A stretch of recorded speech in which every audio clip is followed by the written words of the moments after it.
अपने इन्वेस्टमेंट्स के पोर्टफोलियो को डाइवर्सिफाई करके अगर आप लोग अट्रैक्टिव रिटर्न्स कमाना चाहते हैं तो मार्केट में बहुत सारे ऑप्शंस हैं जहां पर आप लोग इन्वेस्टमेंट कर सकते हैं। और सिर्फ स्टॉक मार्केट की बात की जाए तो यहां पर बीएससी और एनएससी को मिलाकर 7000 से भी ज्यादा कंपनीज मार्केट में लिस्टेड है जहां पर इन्वेस्टमेंट करके आप लोग अट्रैक्टिव रिटर्न्स कमा सकते हैं। लेकिन स्टॉक मार्केट में लिस्टेड कंपनीज का नंबर ज्यादा है तो यहाँ पर कंफ्यूजन होती है कि कौन सी कंपनी के शेयर में इन्वेस्टमेंट करना चाहिए या कौन से स्पेसिफिक सेक्टर में इन्वेस्टमेंट करना चाहिए जहां पर आपको डेफिनेटली ग्रोथ मिलेगी। तो चलिए आज की इस वीडियो में जानते हैं उन सारे सेक्टर्स के बारे में जहां पर इंडिया में आने वाले टाइम पीरियड में ग्रोथ होने वाली है। और अगर आप लोग इन सारे सेक्टर्स में इन्वेस्टमेंट करते हैं तो आप लोगों को अट्रैक्टिव रिटर्न्स कमाने के पॉसिबिलिटीज बहुत ज्यादा होने वाली है। तो हमेशा की तरह आज का वीडियो भी इंपॉर्टेंट और इंटरेस्टिंग होने वाला है। तो आज के इस वीडियो को शुरू करने से पहले अगर आप लोग इस चैनल पर नए हो तो सबसे पहले इस वीडियो को लाइक करो और इस चैनल को सब्सक्राइब करो। तो विदाउट एनी डिले शुरू करते हैं आज की इस वीडियो को। सबसे पहला सेक्टर जहां पर आपको इन्वेस्टमेंट करना चाहिए वो है एफएमसीजी का sector. Fast moving consumer goods के सेक्टर के बारे में मैंने पहले बहुत सारे वीडियोस में बताया है और आज भी बता रहा हूं कि यहां पर भी आपको इन्वेस्टमेंट करना चाहिए। एफएमसीजी यानी कि फास्ट मूविंग कंज्यूमर गुड्स के सेक्टर में इन्वेस्टमेंट करने का सबसे बड़ा रीजन ये होता है कि अगर आप लोग यहां पर इन्वेस्टमेंट करते हैं तो आपके इन्वेस्टमेंट का पोर्टफोलियो का डाइवर्सिफिकेशन तो होता है,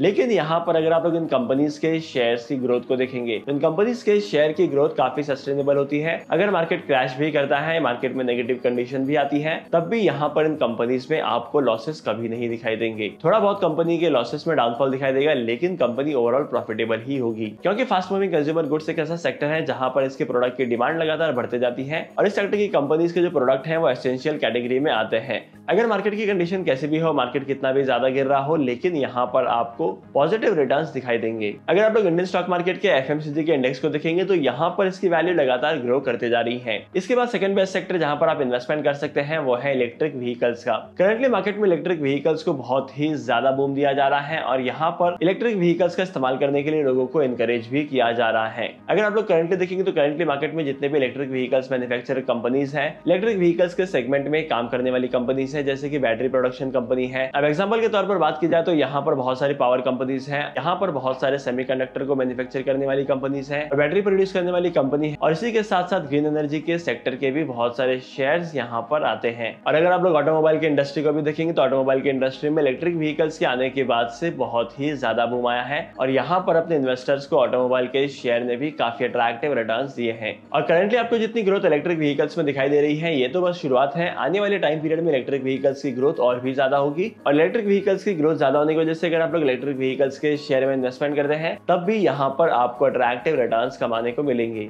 इसके बाद अब हम बात करते हैं थर्ड इंपॉर्टेंट सेक्टर के बारे में। अगर आप लोग थर्ड इंपॉर्टेंट सेक्टर को देखेंगे तो यहाँ पर तीसरे सेक्टर में आता है आईटी सेक्टर। करंटली अगर आप लोग आईटी सेक्टर के बिजनेस मॉडल को देखेंगे तो आईटी सेक्टर का बिजनेस का जो ज्यादातर रेवेन्यूज है वो फॉरेन कंट्रीज से आता है। इसका मतलब यह है कि करंटली इंडिया के आईटी सेक्टर की कंपनीज का बिजनेस जो है वो आउटसोर्सिंग से आता है। आईटी सेक्टर की कंपनीज अपनी सर्विसेज को आउटसोर्स करती हैं अदर कंपनीज से और यहाँ पर फॉरेन करेंसीज में रेवेन्यूज कमाती हैं। और अगर आप लोग इंडिया के फॉरेन करेंसी स्टेटस को देखेंगे तो यहाँ पर फॉरेन करेंसी से ज्यादातर पार्ट जो है वो आईटी सेक्टर की कंपनीज ही देती हैं। मतलब यहाँ पर आईटी सेक्टर का भी बहुत ज्यादा इंपॉर्टेंट रोल है। और अगर आप लोग इंडिया में देखेंगे तो इंडिया में आईटी सेक्टर के प्रोडक्ट की डिमांड भी बढ़ती जा रही है और यहाँ पर इन कंपनीज के शेयर्स की ग्रोथ भी काफी ज्यादा अट्रैक्टिव रही है। और अगर आप लोग पिछले 3 से 4 महीने के ट्रेंड में देखेंगे तो यहाँ पर इन कंपनीज के शेयर्स काफी ज्यादा वोलेटाइल रहे हैं, क्योंकि करंटली ग्लोबल मार्केट की जो कंडीशन है वो काफी ज्यादा वोलेटाइल है। तो इस चीज का इंपैक्ट आपको आईटी सेक्टर की कंपनी के शेयर पर भी देखने को मिला है। लेकिन अगर आप लोग ओवरऑल लॉन्ग टर्म के लिए इन्वेस्टमेंट करते हैं तो यहाँ पर आपको अट्रैक्टिव रिटर्न्स कमाने को मिलेंगे,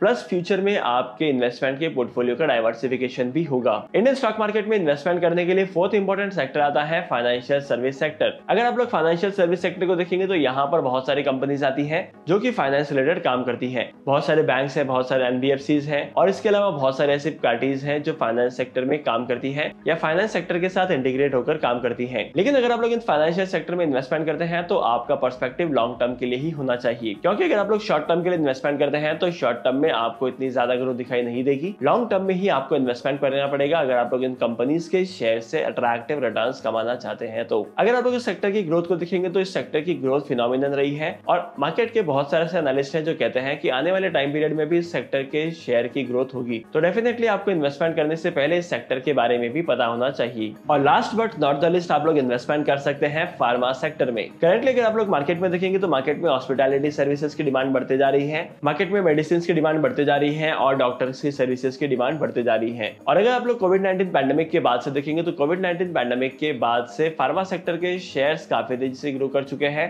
और फ्यूचर पॉसिबिलिटी ये भी है कि इस सेक्टर के शेयर में और भी ज्यादा ग्रोथ आएगी। तो डेफिनेटली आपको यहाँ पर भी इन्वेस्टमेंट करने का कंसिडरेशन करना है। अगर आप लोग इन 5 सेक्टर में इन्वेस्टमेंट करते हैं या इन्वेस्टमेंट करने का कंसिडरेशन करते हैं तो आपके इन्वेस्टमेंट के पोर्टफोलियो का डाइवर्सिफिकेशन भी होगा और आपको अट्रैक्टिव रिटर्न्स भी कमाने को मिलेंगे। डीमैट अकाउंट ओपन करने के लिए टॉप 3 ब्रोकर्स के लिंक मैंने आपको डिस्क्रिप्शन में दे दी है, वहां पर जाकर आप डीमैट अकाउंट ओपन कर सकते हैं और स्टॉक मार्केट में इन्वेस्टमेंट करना स्टार्ट कर सकते हैं। तो आज के इस इंपॉर्टेंट वीडियो को यहीं पर खत्म करते हैं। अगर आपको आज के इस वीडियो का कंटेंट वैल्यूएबल लगा है तो इस वीडियो को लाइक करना, शेयर करना और मैं आपको मिलूंगा अगली वीडियो में नए टॉपिक के साथ, एक इंटरेस्टिंग टॉपिक के साथ। तब तक के लिए signing off, happy investing and good bye.